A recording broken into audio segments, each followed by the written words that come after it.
입니다. 마가복음 12장 18절에서 27절 말씀, 제가 먼저 읽도록 하겠습니다. 부활이 없다 하는 사두개인들이 예수께 와서 물어 이르되, 선생님이여, 모세가 우리에게 써주기를 어떤 사람의 형이 자식이 없이 아내를 두고 죽으면 그 동생이 그 아내를 취하여 형을 위하여 상속자를 세울지니라 하였나이다. 7형제가 있었는데 마지가 아내를 취하였다가 상속자가 없이 죽고, 둘째도 그 여자를 취하였다가 상속자가 없이 죽고, 셋째도 그렇게 하여 7이 다 상속자가 없었고 최후의 여자도 죽었나이다. 7사람이 다 그를 아내로 취하였으니 부활 때 곧 그들이 살아날 때 그 중에 누구의 아내가 되리까? 예수께서 이르시되, 너희가 성경도 하나님의 능력도 알지 못함으로 오해함이 아니냐. 사람이 죽은 자 가운데서 살아날 때에는 장가도 아니가고 시집도 아니가고 하늘에 있는 천사들과 같으니라.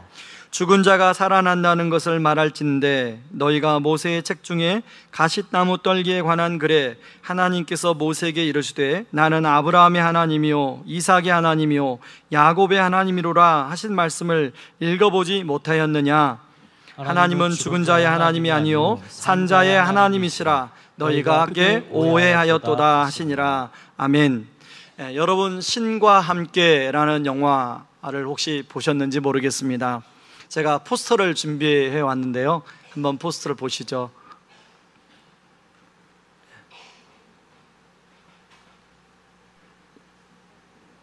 포스터 보여주세요. 여러분, 차태현이 주인공으로 나오는 영화인데요, 김자홍이라는 이름으로 나오죠. 이 김자홍 씨가 소방관입니다. 그런데 아이를 구하다가 밧줄 타고 내려오다가 밧줄이 끊어지는 바람에 이 김자홍 씨가 그 자리에서 죽음을 맞이하게 되죠. 다행히도 아이는 품에 안았기 때문에 아이는 살아납니다. 그러나 이 김자홍 씨는 연로하신 홀로 되신 어머니, 말을 하지 못하는 어머니를 두고 있었기 때문에 자기가 죽는다는 것이 너무나 안타깝게만 느껴집니다. 그러나 그 영화에 보면 다행히도 7개의 지옥 심판이 있는데 그 7개의 지옥 심판을 잘 통과하면은 다시금 살아서 어머니를 볼 수 있다라는 소망을 갖게 됩니다. 그리고 그 영화는 7개의 지옥 심판을 통과하는 과정의 스토리로 진행이 되는데, 저는 그 영화를 제가 누구랑 함께 같이 가서 봤는데 우리 아이랑 함께 같이 봤는지 제가 잘 기억이 안 납니다. 아무튼 영화 끝나고 났는데 많은 사람들이 곳곳에서 손수건을 꺼내고 울더라고요. 저는 그 영화가 참 인상 깊었던 것은 평상시에 쉽게 사람들이 생각해 보지 않는 죄와 심판의 문제를 다루고 있고, 그리고 또 하나는 사후세계에 대한 부분들을 다루고 있어서 참 인상적이었습니다. 여러분, 사람들에게 사후세계에 대해서 어떻게 생각하느냐라고 이렇게 질문을 물으면 사람들은 일반적으로 3가지 대답을 합니다. 사후세계가 있다는 걸 난 믿는다 라고 하는 사람이 있고요, 어떤 사람은 사후세계 가봐야 알지 어떻게 알 수 있어? 라고 생각하는 사람이 있고요, 그리고 3번째는 사후세계 그런 게 어딨어, 이 땅이 중요하지, 지금 여기서 얼마나 잘 사는가가 중요하지 그런 게 어딨어, 말도 안 되는 소리야 라고 생각하는 사람들이 있습니다. 여러분, 3번째 부류의 대표적인 사람이 스티븐 호킹 박사인데요, 스티븐 호킹 박사가 돌아가시기 전에 이런 얘기를 했습니다. 천국도 사후세계도 죽음을 두려워하는 사람들이 만든 동화에 불과하다. 우리 인간의 뇌는 컴퓨터와 같아서 컴퓨터가 꺼질 때 깜빡깜빡 하는 것처럼 우리의 뇌도 죽을 때 깜빡깜빡하다 꺼지고 그러면 아무것도 없다, 이런 얘기를 했습니다. 여러분, 이런 스티븐 호킹 박사의 말이 젊은이들이 굉장히 영향을 받죠. 자, 오늘 본문에도 보면 이런 사후세계를 부정하는 한 부류의 사람들이 나옵니다. 여러분, 18절 말씀을 같이 한번 읽어볼까요? 18절 말씀 같이 읽습니다. 부활이 없다고 주장하는 사두개파 사람 몇 명이 예수님께 왔습니다. 그리고 예수님께 질문을 했습니다. 쉬운 성경으로 제가 인용해 왔습니다. 여러분, 예수님 당시 유대 사회는 크게 세 가지 종파의 사람들이 있었습니다. 하나는 에세네파가 있었고요, 하나는 바리새파가 있었고, 하나는 사두개파가 있었습니다. 이 에세네파는 세속과 분리되어서 굉장히 경건하게 살아가는 사람들입니다. 그래서 성경에 안 나와요, 세속과 분리되었기 때문에. 그런가 하면 바리새파 사람들은 세속 안에서, 이 세상 안에서 나름대로 경건하게 말씀대로 살아가려고 하는 사람들이 바리새인들입니다. 그런가 하면 사두개인들은 이 세속 속에 들어가서 굉장히 현실주의적으로 살아가려고 하는 사람들이 사두개인들이에요. 특히 사두개파 사람들은요, 바리새인들은 구약 전체를 믿었는데 이 사두개인들은 모세 오경만 믿었어요. 모세 오경에 보니까 부활도 나오지 않고 영생이라는 단어도 나오지 않으니까 우리는 부활 같은 거, 사후세계 같은 거 믿지 않는다. 중요한 것은 이 땅의 삶이 정말로 중요하다. 이 땅에서 축복받고 사는 것이 중요하다. 여러분, 그래서 이들은요, 신명기 28장에 보면 하나님 말씀에 순종하면 축복을 받는다라는 내용이 나와요. 그래서 이 신명기 사관에 굉장히 그것을 확신하고 이 땅에서 살아가는 동안에 많은 권력, 많은 부를 누리는 것이 중요하다고 생각했던 사람들이 사두개인들입니다. 그래서 그 당시에 핵심 권력층을 대변하는 그룹이 제사장 그룹이 있고요, 사내들인 공이라는 그룹이 있습니다. 그런데 제사장 그룹도 사두개인들이 장악하고요, 사내들인 공의도 사두개인들이 장악을 했어요. 그래서 그 당시에 소위 1%의 귀족들이 다 사두개인들로 구성이 되어 있었습니다. 여러분, 그 당시는 이제 제사장들이 사법권을 가지고 있었던 당시 아닙니까? 종교뿐만 아니라. 그렇기 때문에 사내들인 공의는 입법권을 가지고 있죠. 그래서 사법권과 입법권, 정치는 이제 로마가 하는 거니까 실질적인 리더는 바로 사두개인들이었죠. 자, 그런데 예수님이 오셔서 전한 말씀이 죽음 후에 심판이 있고 부활이 있다라는 말씀이 전해졌는데, 이런 말씀이 사두개인들이 듣기에는 거북했어요. 마치 자신들의 기득권을 저항하는 말씀으로 들렸습니다. 그래서 어떻게든지 예수님을 제거하려고 사두개인들이 애를 썼어요. 그 중에 오늘 본문에 보면 그 예수님을 책잡으려고 하시는 질문을 하고 있는데요, 그게 19절 23절 말씀이에요. 이 19절 23절 말씀은 신명기 25장 5절 6절에 나오는 말씀을 인용한 말씀인데요, 형사 취소 제도를 말하는 내용이에요.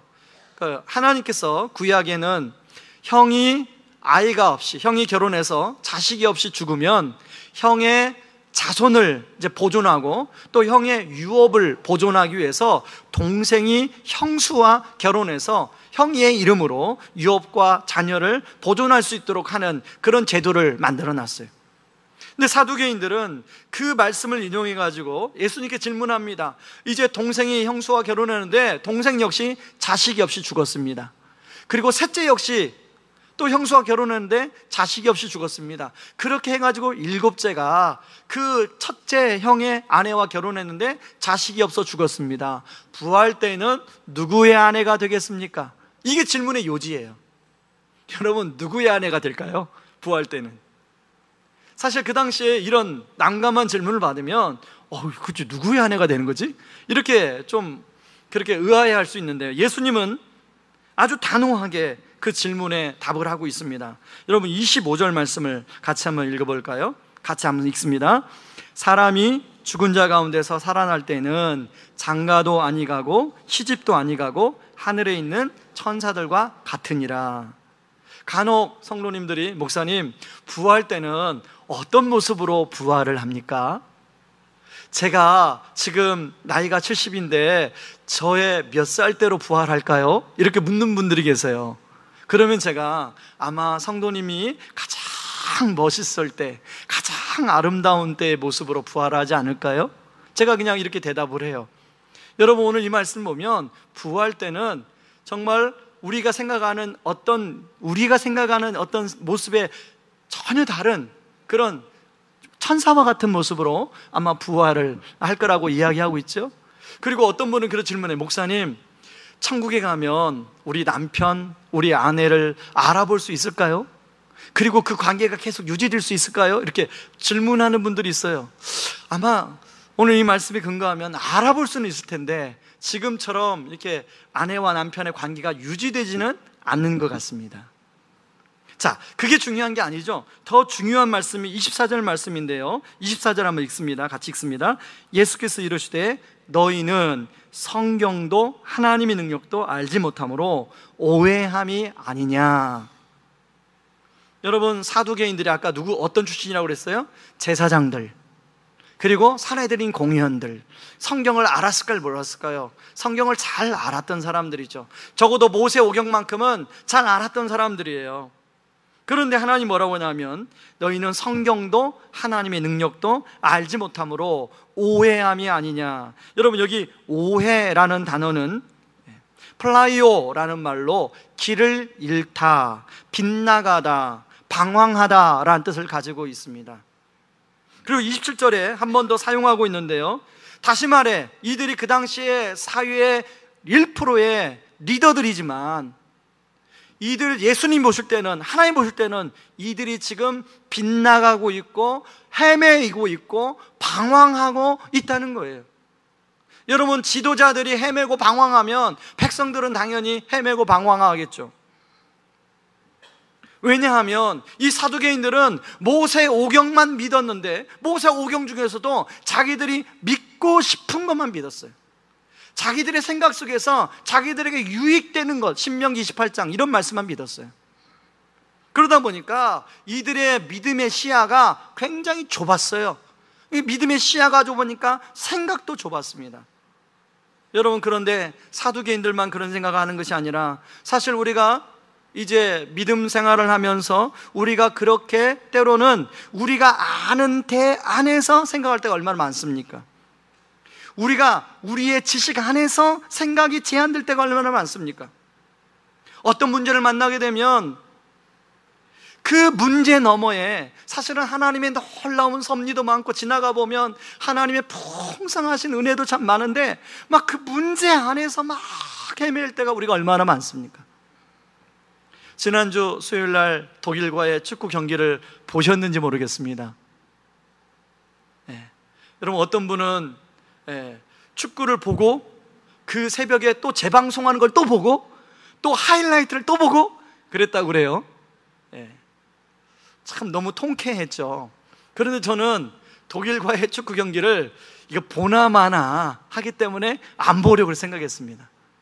왜냐하면 기성용 선수도 빠진다는데, 여러분, 기성용 선수 축구 전문가의 분석에 하면 기성용 선수 하나와 우리나라 축구 선수 여러 명과 안 바꾼다고 그래요. 그만큼 아주 훌륭한 선수라고 그래요. 그러니까 왜 그런가 보니까 이 기성용 선수가 볼 키핑도 잘하고요, 그리고 아주 정확하게 킥을 또 잘하고 또 하나 진짜 잘하는 게 있는데 축구 시야가 정말 넓다는 겁니다.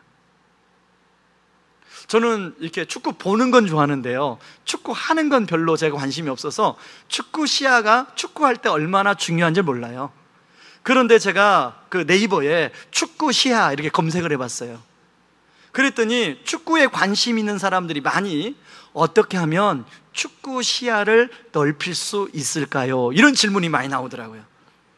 그 질문에 답을 제가 읽어보니까요, 축구 시야를 넓히기 위해서는 대부분의 사람들이 이제 공이 자기 앞에 오면 공만 바라본다는 거예요. 왜? 상대방이 뺐으니까.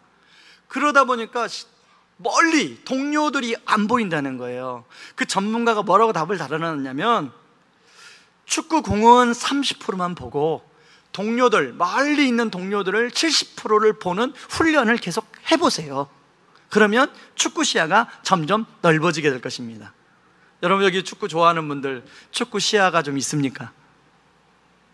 제가 몇 분 알아요, 축구 좋아하시는 분들. 여러분, 저는 마치 우리 인생도 축구 경기와 같다는 생각을 해봅니다. 우리 인생의 시야가, 이 축구 시야가 좁아서 제대로 패스가 안 돼가지고 게임마다 지는 것처럼 우리 인생의 시야가 좁으면 더 멀리 계시는 하나님의 놀라운 섭리와 은혜가 잘 안 보여요. 여러분, 축구에도 감독이 있는 것처럼요, 우리 인생에도 우리의 인생 감독이 있어요. 바로 우리 인생 감독이 하나님이시죠. 저는 왜 오늘 설교 제목을 좀 인생 시야를 넓혀라, 어떻게 보면 약간 건방진 그런 예의 없는 그런 그 제목이로 생각이 들 수 있는데요, 바로 제가 이 말씀을 준비하는데 하나님, 주님이 저에게 하신 말씀이에요. 주님이, 저의 인생의 감독 되시는 주님이 저에게, 야, 좀 인생 시야를 넓혀라. 그래서 그대로 그냥 제목을 잡았어요. 저는요, 여러분, 이 말씀이 우리 주님이 여러분 각자에게 하시는 말씀이기를 주님의 이름으로 축원합니다. 그래서 우리의 인생 시야가 넓어짐으로 말미암아 여러분, 우리 인생의 경기 속에서 여러분 주의 주시는 은혜로 승리의 은혜가 있기를 바랍니다. 자, 그렇다면 어떻게 하면 우리가 인생 시야를 넓힐 수 있을까요? 한번 저를 따라하시기 바랍니다. 하나님의 안경인 성경 말씀을 통해서 넓힐 수가 있습니다. 여러분, 그렇기 때문에 오늘 본문에 보면 사두개인들이 잘 아는, 사두개인들이 모르는 성경을 인용하는 것이 아니라 사두개인들이 잘 아는 모세 오경, 그 중에서도 출애굽기 3장 2절 6절을 인용해서 이제 사두개인들에게 설명을 해주고 있습니다. 여러분, 쉬운 성경으로 제가 인용해 왔는데요, 2절 3절 말씀 같이 한번 읽어봅니다. 읽습니다. 그곳에서 여호와의 사자가 떨긴 나무의 불꽃 속에서 모세에게 나타났습니다. 그 나무는 불붙고 있었지만 타서 없어지지는 않았습니다. 그래서 모세는 가까이 가서 이 이상한 일을 살펴보아야 하겠다, 어떻게 나무에 불이 붙었는데 타지 않을 수 있을까 하고 말했습니다. 여러분, 모세가 생각한 게 뭐예요? 모세가 그 떨기나무를 보기 전까지는 당연히 나무에 불이 붙으면 어떻게 됩니까? 나무에 불이 붙으면 어떻게 돼요? 그 나무가 타서 재가 되죠. 그게 우리가 알고 있는 상식이에요. 그 당시 모세가 알고 있는 상식이었어요. 그런데 모세가 보았는데 나무에 불이 붙었는데 나무 형체가 그대로 있는 거예요. 모세가 이상했던 거죠. 왜 예수님이 이 말씀을 인용할까요? 우리 하나님은, 천지를 지으신 하나님은 여러분, 나무가 불에 타면 재도 될 수 있지만 재가 안 되고 그대로 있을 수 있도록 하시는 능력을 가진 하나님인 줄 믿습니다. 그런 하나님이, 여러분, 우리가 죽으면 우리를 다시 살리지 못할 수 있을까요? 여러분, 우리를 지으신 하나님이, 여러분, 우리가 숨을 거뒀어요. 그러면 우리가 이제 다시금 그 부활할, 성경에 보면 부활한다고 했는데 그렇게 부활시킬 수 없을까요? 바로 그 부분에 대해서 여러분 출애굽기 3장 6절에 다시 이야기합니다. 출애굽기 3장 6절에서 같이 읽습니다. 나는 내 조상의 하나님이다. 나는 아브라함의 하나님, 이삭의 하나님, 야곱의 하나님이다. 여러분, 모세에게 있어서요, 아브라함과 이삭과 야곱은 500년 전에 있었던 사람이에요. 그러면 제대로 말하려면 어떻게 해야 돼요? 나는 아브라함의 하나님, 이삭의 하나님, 야곱의 하나님이었다. 이렇게 해야 정상적인 말이죠. 과거 시제를 써야 되는데 현재 시제를 쓰고 있어요. 왜 현재 시제를 쓰고 있을까요? 지금 아브라함과 이삭과 야곱이 살아있으면 현재 시제를 쓸 수 있는 거예요. 여러분, 죽음은요, 우리는 죽음이라는 어떤 기준을 가지고 이세와 현세와 내세를 구분합니다. 그래서 우리는 현세에는 살았고 이제 죽으면 죽었다고 얘기를 해요. 그런데 하나님은, 여러분, 하나님 보시는 관점은 영원에서 영원까지예요. 우리 인간의 관점은 죽음을 기점으로 그렇게 보지만 하나님 관점은 현재도 현세에 있어서 살아있고 죽음 이후에 다시금 살아있는 거예요. 믿으십니까? 그런데 우리는 우리의 관점으로만, 우리의 기준으로만 우리의 인생의 시야를 바라보니까 우리는 주로 어디에 집착합니까? 바로 이 현세에 집착하는 거예요. 그리고 그것도 지금 당장 내 눈앞에 있는 이 문제에 막 집중하는 거예요. 사두개인들이 똑같아요. 사두개인들이 이런 하나님의 부활의 세상을 모르니까 사두개인들은 바로 현재의 일에 집착하며 살 수밖에 없는 거죠. 왜? 그게 의미 있으니까. 여러분, 사람은 누구나요, 자기가 의미 있는 일에 시간을 투자하며 살게 되어 있습니다. 여러분들이 지난 일주일 동안 열심히 직장에서, 삶의 현장에서 그렇게 살았던 이유가 뭡니까? 그 일이 의미 있기 때문에 그런 거 아닙니까? 제가 여러분들에게 오늘 말씀을 전하기 위해서 이 말씀을 일주일 내내 어떤 말씀을 전할까 고민했던 이유가 뭐예요? 그게 의미 있기 때문에 그런 거 아닙니까? 사람은 누구나 의미 있는 일에 시간을 투자하게 돼 있어요. 그러나 여러분, 우리의 인생의 시야가 넓혀지면 이 현세만 의미가 있는 것이 아니라 여러분, 우리가 죽음 이후에 있는 세상도 의미가 있다고 오늘 성경은 이야기하고 있는 거예요.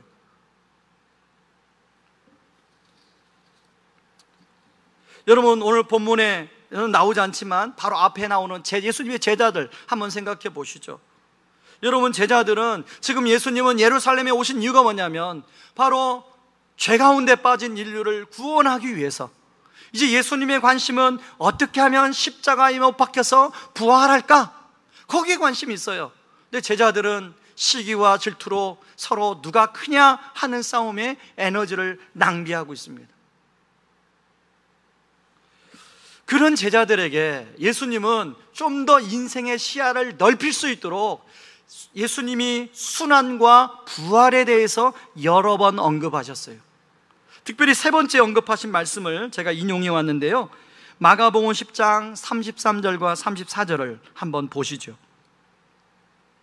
33절 말씀 먼저 읽습니다. 같이 읽습니다.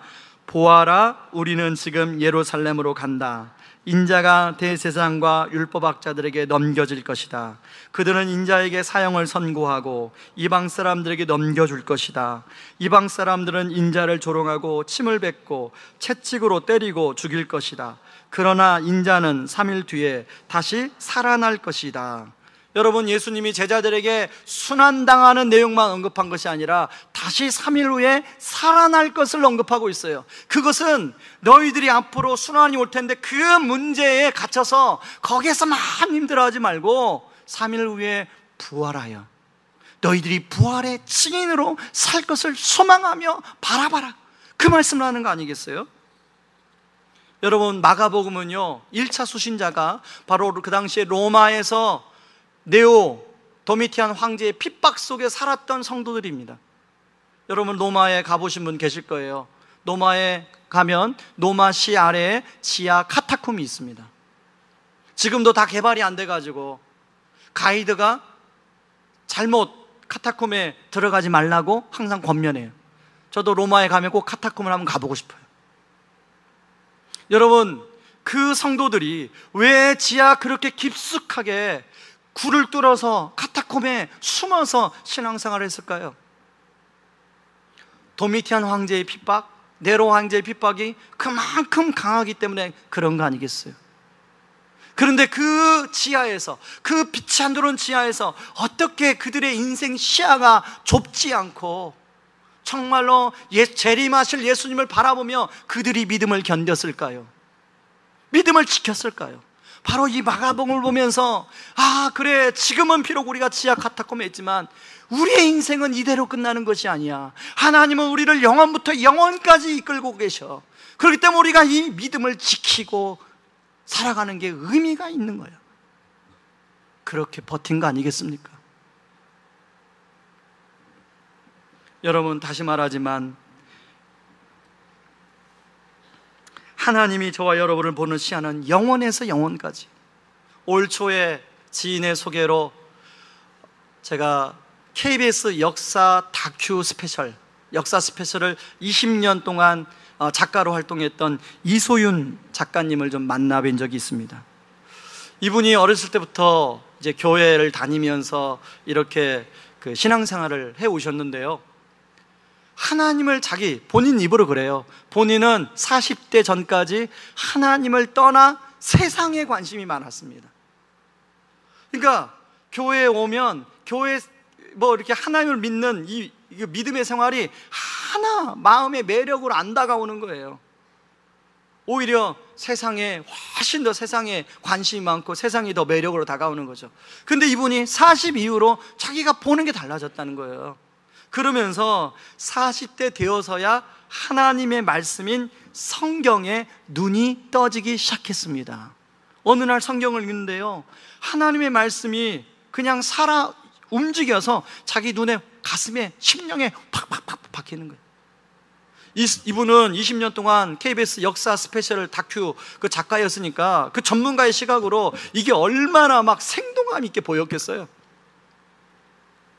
그리고 그 당시에 이제 자기가 성경 말씀을 깨닫고 자기 아이들을 보니까, 그때가 그 당시 10대였는데 아이들을 보니까 아이들이 하나님 말씀을 잘 이해를 못하더라고요.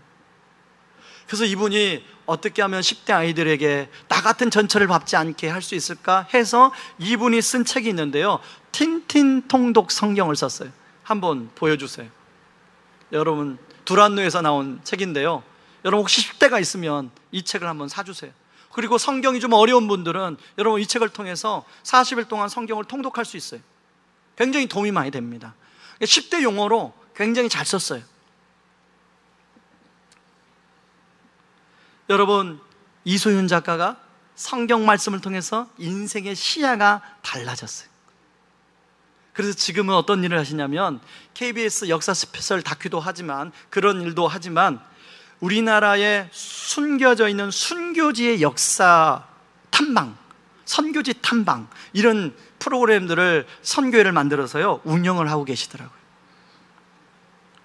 여러분, 하나님은요 우리에게 영생에서 영생의 관점을, 영혼에서 영혼의 관점을 참 갖기를 원하는데, 그래서 성경에 보면 영생이라는 단어가 많이 나와요.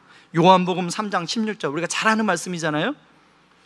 예전에 이렇게 그 버스에 보면 앞에, 운전석 앞에 이 말씀이 항상 있었던 것 같아요. 같이 한번 읽어봅니다. 하나님이 세상을 이처럼 사랑하사 독생자를 주셨으니 이는 그를 믿는 자마다 멸망하지 않고 영생을 얻게 하려 하심이라. 우리 하나님은 어디에 관심이 있어요? 우리가 영생을 얻는 데 관심이 있어요. 우리가 그냥 이 땅에 살고 그냥 죽고 끝내는 게 아니라, 예수님은 이 땅에서 죽는 걸로 끝나는 것이라 영원히 살아가는 것을 우리한테 끊임없이 알려주고 있다는 거예요. 여러분, 이렇게 인생 시야를 넓힐 때 오는 유익이 있는데요, 저를 한번 따라 하실래요? 죽은 신앙에서 살아있는 신앙으로.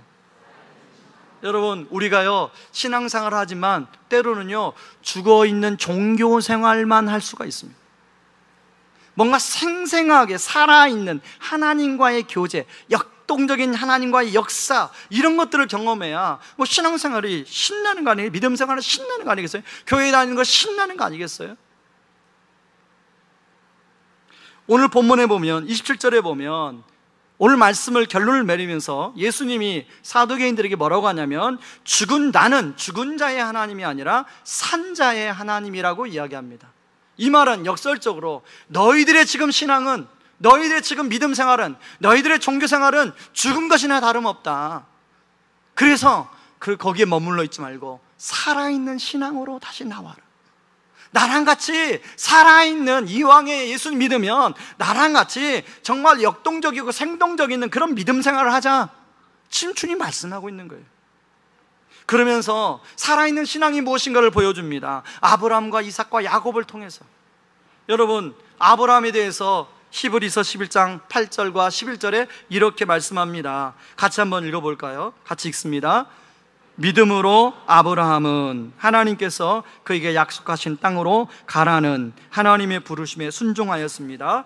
그는 가야 할 곳도 모른 채 자기 고향을 떠났습니다. 12절, 나이가 많아 거의 죽은 사람과 다름없던 한 사람으로부터 하늘의 별과 바닷가의 모래알같이 셀 수 없을 정도로 많은 후손이 나왔습니다. 여러분, 아브라함이 이삭을 100세에 낳았어요. 근데 히브리서 기자는 뭐라고 하냐면 그 아브라함을 나이가 많아 거의 죽은 사람과 다름없던 한 사람이라고. 여러분, 아브라함이 100세가 되니까 아이를 낳을 수가 없죠. 그러나 하나님은 그런 아브라함을 통해서, 끊임없이 하나님의 약속을 붙들었던 아브라함을 통해서 하나님의 약속을 이루어 가십니다. 하늘의 별과 바닷가의 모래알같이 셀 수 없는 후손들을 아브라함에게 허락하셨어요. 바로 그게 살아있는 신앙이라는 거죠. 그런가 하면 여러분 창세기 26장을 한번 보세요. 26장에 가면요, 이삭이 나와. 이삭이 가나안 땅에서 이제 농사를 지으려고 우물을 팝니다. 우물을 팠는데, 우물을 팔 때마다 아비멜렉 사람들이 와서, 아비멜렉과 그 그랄 사람들이 와서 그 우물을 자꾸 막아버려요. 이 우물을 파면 와서 막아버리고, 이 우물을 파면 막아버리고, 이 우물을 파면 막아버리고. 그런데요, 28절 한번 같이 읽습니다. 같이 읽습니다. 그들이 대답했습니다. 우리가 여호와께서 당신과 함께 하심을 분명히 보았으니 우리 서로 맹세하고 언약을 맺읍시다. 이삭이 가서 먼저 한 거 아니에요. 아비멜렉이 와가지고 내가 당신을 보니까 하나님이 당신과 함께 하고 있네, 제발 나랑 좀 계약 좀 맺어줘, 그런 말씀 아니에요? 여러분, 지난 한 주간 동안에 여러분이 삶의 현장에서 참 나름대로 중요한 일들을 많이 처리했을 텐데요, 그 일들이 여러분 뜻대로 안 된 분도 계실 거예요. 그런데 여러분, 상대방 거래처가 와가지고, 거래처에서 와서 제발 다른 데랑 계약 맺지 말고 나랑 좀 계약을 맺어줘, 그렇게 한다면 얼마나 좋겠어요, 그렇죠? 아멘은 안 하시네요. 그런 은혜가 있길 바랍니다. 여러분, 우리 이제 새로운 직장을 놓고 기도하는 우리 청년들이 있는데요, 우리 자녀들이 있는데요, 그 직장에서, 떨어뜨린 직장에서 다시 전화가 와가지고 제발 내가 잘못 생각했어, 제발 우리 직장에 와서 근무해줘, 다시 면접을 보자. 여러분, 그런 일이 있을 수 있을까요? 지금 이삭이 그런 상황인 거예요. 그런 은혜가 있기를 바랍니다. 그런가 하면요, 창세기 32장에 야곱이 형 에서를 만나려고 이제 가는데 너무 두려운 거예요. 20년 만에 형 에서를 만나려고 하니까 막 극심한 두려움 속에 있는데 하나님이 그런 야곱을 찾아와요. 그리고 그 캄캄한 밤에 야곱이 뭐라고 하냐면 내가 하나님의 얼굴을 보았다라고 고백을 해요. 그런 다음에 야곱이 어떻게 돼요? 형 에서를 더 이상 두려워하지 않아요. 담대하게 형 앞에 나아가요. 바로 이런 모습이 살아있는 신앙생활이라는 거예요. 여러분, 저와 여러분들이 이런 아브라함과 야곱과 이삭처럼 주의 은혜가 임함으로 말미암아 살아있는 신앙생활하기를 주님의 이름으로 축원합니다. 여러분, 요즘 뜨는 프로그램 중에 도시 어부라는 프로그램이 있습니다. 여러분들은 막 경건해가지고 한 번도 안 본 것처럼 그렇게 하고 있는데요, 저는 가끔 TV를 잘 안 보는데 가끔 무료한다 할 때 도시 어부를 찾아서 볼 때가 있어요. 여러분, 그 이경규, 이덕화 이런 분들이 나오지 않습니까? 이제 물고기를, 그 낚시 체험 프로그램인데요, 그 바다에서 물고기를 잡는데 한 이 정도만한 물고기들이 올라오는 것 같아요. 뭐 50에서 한 80cm 정도. 근데 이 물고기가 바닷속에 있을 때는 얼마나 힘이 센지요. 낚싯대가 확 휘어가지고 그 장점이 이 물고기를 제대로 잡기가 어려워요. 뭐 초보자들은 제대로 못 잡는다고 그래요. 근데 제가 그걸 보면서 그 물고기가 그 배 위에 딱 올라오는 순간 팔딱팔딱 뛰다가 더 이상 힘이 없어요. 제가 그걸 무슨 생각이 들었냐면, 우리가 예배를 드리고 찬양을 하고 막 기도를 뜨겁게 할 때는 마치 물속에 있는 그 물고기 같아. 막 힘을 써요. 내가 할 수 있어, 막 이런 힘이 있었는데, 이제 월요일날 세상이라는 이 정글이라는 세상에 발을 탁 내딛는 순간에 갑자기 배 위로 올라온 물고기 같아. 월요일이 지나고 화요일이 지나고 수요일이요, 가장 최고조예요. 완전히 힘이 없어요. 여러분, 왜 수요기도가 있는 줄 아세요? 바로 그런 여러분들을 위해서 우리 믿음의 선배들이 만든 거예요. 3일밤 예배를 수요기도에 나와서 같이 기도합시다.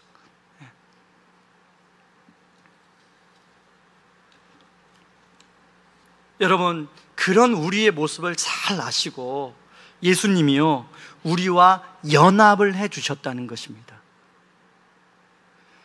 여러분, 원래 이게 연합이라는 건요, 조건이 같은 사람과 조건이 같은 사람끼리 만나야 이게 제대로 연합이 되는 거예요. 그렇지 않나요? 그렇지 않습니까? 일반적으로 그렇잖아요. 조건이, 여러분 결혼도 어느 정도 조건이 좀 같은 비슷한 사람들이 만나야 이게 행복하게 잘 연합돼서 사는 거지, 조건이 너무 차이가 나면 행복하지가 않아요. 결혼해도. 별로 동의를 안 하시네요. 제가 보니까 그렇더라고요. 그런데 여러분, 예수님과 우리와 연합은 조건이 달라도 너무 많이 차이가 나요. 예수님은 거의 완벽에 가까우신 분이에요. 우리는 하루에도 수만 가지 죄를 짓는 사람들이에요. 여러분 여기에 앉아 계시지만 여러분이 여러분 스스로 나는 그래도 죄를 잘 안 짓는 것 같아, 그런 생각을 하시는 분이 있을지 모르겠는데요, 여러분 성경에서의 죄는 우리가 해서는 안 되는 일을 하는 것만 죄가 아니에요. 해야 할 일을 하지 않는 것도 죄예요. 그리고 우리 마음에 스쳐지는 마음과 생각과 질투, 시기, 이런 여러 가지 생각들, 악한 생각들, 이거 다 죄라고 생각해요. 죄라고 말하고 있어요. 그럼 우리는 죄인이잖아요. 하루에도 수없이 많은 죄를 져요. 그런 죄인과 완벽하신 예수님과의 연합이라는 것은 이거 있을 수가 없는 일이죠. 그래서 우리가 어떤 단어를 씁니까? 우리 입장에서 이건 전적인 은혜다, 이런 단어를 쓰죠. 여러분, 우리 예수님이 그렇게 십자가에서 자신의 몸을 내어 찢기면서 피를 흘리시면서 우리와 연합을 해주셨어요. 이것은 전적인 은혜 아닙니까? 그런데 그 연합을 해주신 이유가 뭐냐면, 우리가 이 세상이라는 정글 속에서 마치 힘없는 물고기가 될 줄 아시고 그러신 거예요. 여러분, 왜 우리가 힘없는 물고기가 된지 아십니까? 세상이라는 정글의 물에 더 많은 영향을 받기 때문에 그래요. 이미 우리는 예수님과 연합해서 우리 안에 예수님이 내재하고 계십니다. 성령님이 내재하고 계십니다. 그러나 그 성령님의 영향보다 세상이라는 정글의 영향을 훨씬 많이 받기 때문에 우리가 힘이 없는 거 아니겠어요? 지난주에 저는 시티2시티에서 하는 복음도시 운동 세미나에 다녀왔습니다. 거기에 가면 모든 강의가 복음 중심적으로 어떻게 할 것인가를 이제 강의를 해요. 그래서 참 유익합니다, 강의 내용이. 강사들도 훌륭하고. 그래서 굉장히 유익이 있어요. 근데 또 하나 유익이 뭐냐면, 거기에 오시는 목사님들이 어떻게 하면 복음 중심으로 삶을 살아갈까 고민하는 분들이 오세요. 그래서 그분들을 만나 교제하는 게 참 유익해요.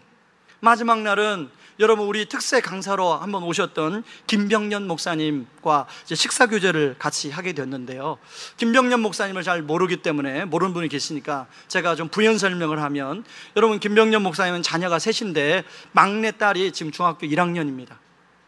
그런데 사모님이 막내딸을 낳고 나서 출산 후유증 때문에 뇌경색이 왔어요. 그래서 그때부터 식물일간으로 지냈습니다. 14년간 식물일간으로 지내고 있어요. 한동안 집에서 케어를 하다가 도저히 아이들 교육도 시켜야 되고 목사님이 사역도 해야 되기 때문에 이제 요양원에 5개월 전에 보냈어요. 요양원에 보내고 나서 제가 목사님을 한번 뵌 적이 있는데 되게 좋아하시더라고요. 야, 드디어 내가 짐을 하나 좀 덜었다. 되게 좋아하시더라고요. 근데 이번에 만났더니요, 그 사모님을 다 지금 집으로 모셔왔다는 거예요. 그래서 제가 물었어요. 아니, 목사님, 그때 그렇게 좋아하시고 왜 사모님을 요양원에서 다시 또 집으로 모시고 오셨어요?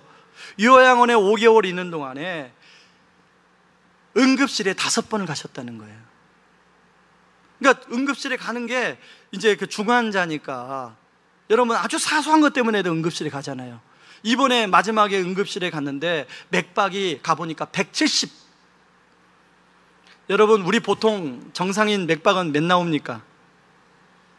60, 70, 이렇게 80 많이 나온 사람이 나오잖아요. 우리가 운동하고 제가 한 80 나오거든요. 근데 170이 되면요, 사람의 심장이 이제 터지기 직전, 200이 되면 완전히 터져버린다. 그게 굉장히 위급한 상태잖아요. 그래서 관장을 해서 이제 다시금 이제 맥박이 정상으로 돌아왔는데요, 요양원에서 가족처럼 세밀하게 돌봐주지 못하니까 그런 위급 상황이 생기는 거 아닌가 하는 생각이 들어서 다시금 집으로 모셔왔다는 거예요.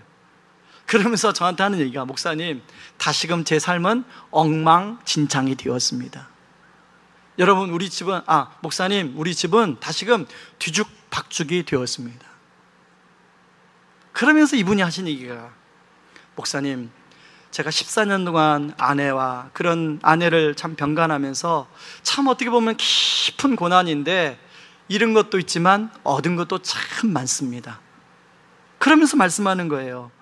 목사님 자신과 또 자녀들 그리고 교회를 하나님이 정말 고난 속에서 너무나 많은 유익을 주시고 아이들이 너무나 잘 자라게 하시고 그렇게 하셨다는 거예요. 그리고 무엇보다도 본인이 성도들의 삶을 더 깊이 이해하고 복음을 더 잘하는 그런 목사로 하나님이 빚어주시고 있어서 너무 감사하다는 거예요. 그러면서 최근에 자기 교회 옆에 있는 서점이 있는데 그 서점 주인이신 70대 이상 70대가 되시는 할아버지를 전도한 이야기를 막 저한테 들려주는 거예요.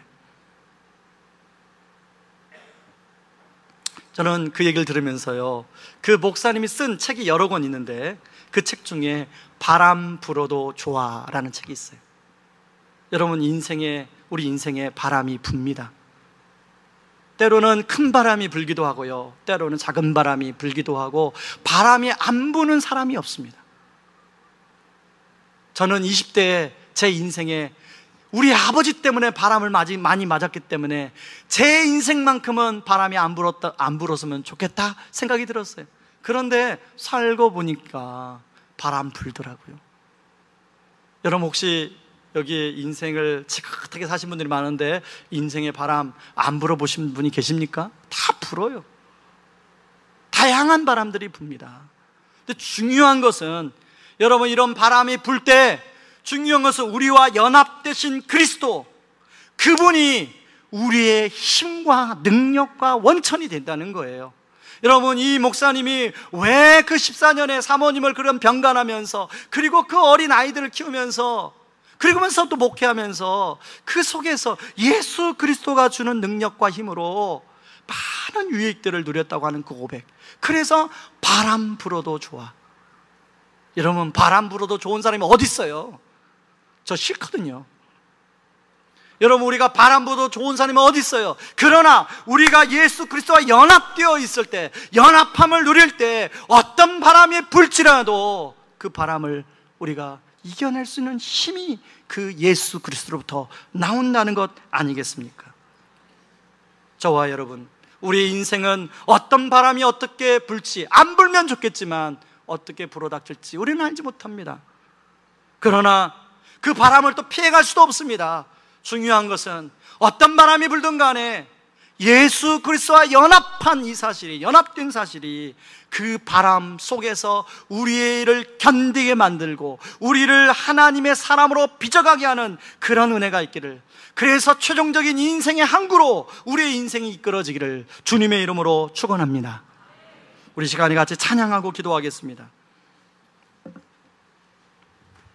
여러분은 시선이라는 찬양인데요, 여러분, 그 가사에 보면, 시선이라는 찬양의 가사에 보면 이렇게 시작합니다. 내게로부터 눈을 들어